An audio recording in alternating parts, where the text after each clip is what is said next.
வாழ்க வையகம், வாழ்க வையகம், வாழ்க வளமுடன். குரு வாழ்க, குருவே துணை. அருட்பெரும் ஜோதி, அருட்பெரும் ஜோதி, தனிப்பெருங் கருணை, அருட்பெரும் ஜோதி. எல்லா உயிர்களும் இன்புற்று வாழ்க, வள்ளல் மலரடி வாழ்க வாழ்க. வாழ்க வளமுடன். ஆன்மநேய அன்பர்கள் அனைவருக்கும் என் அன்பான வணக்கத்தை தெரிவித்துக் கொள்கிறேன். இன்று நாம் இன்பத்து பாலில் 115வது அதிகாரமான அலர் அறிவுறுத்தல் என்ற தலைப்பில் உள்ள குறள்களுக்கு சன்மார்க்க விளக்கம் காண இருக்கின்றோம். அலர் அறிவுறுத்தல் என்ற அதிகாரத்தில் உள்ள முதல் குறளுக்கு சன்மார்க்க விளக்கம் காண இருக்கின்றோம்.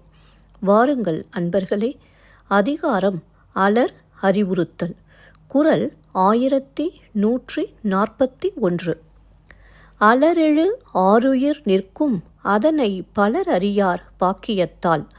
அலரெழு ஆருயிர் நிற்கும் அதனை பலர் அறியார் பாக்கியத்தால். முதலில் உலகியல் விளக்கம் காண்போம். எம் காதலை பற்றி அலர் எழுவதால் அரிய உயிர் போகாமல் நிற்கின்றது. எம் நல்வினை பயனால் பலரும் அறியாமல் இருக்கின்றனர். இப்பொழுது சன்மார்க்க விளக்கத்தை காண்போம். பலரும் அறியாத ஒன்று. நம் தொப்புளில் இருந்து சிர நடுவுக்கு ஒரு கம்பம் செல்கிறது. அக்கம்பத்தின் உச்சியில் மலரொன்று உள்ளது. அம்மலர்தான் நம் உயிரை தாங்கி நிற்கிறது என்பதை என் நல்வினையால் அறிந்து கொண்டேன். மீண்டும் ஒரு முறை கூறுகிறேன். பலரும் அறியாத ஒன்று. நம் தொப்புளிலிருந்து சிர நடுவுக்கு ஒரு கம்பம் செல்கிறது. அக்கம்பத்தின் உச்சியில் மலரொன்று உள்ளது.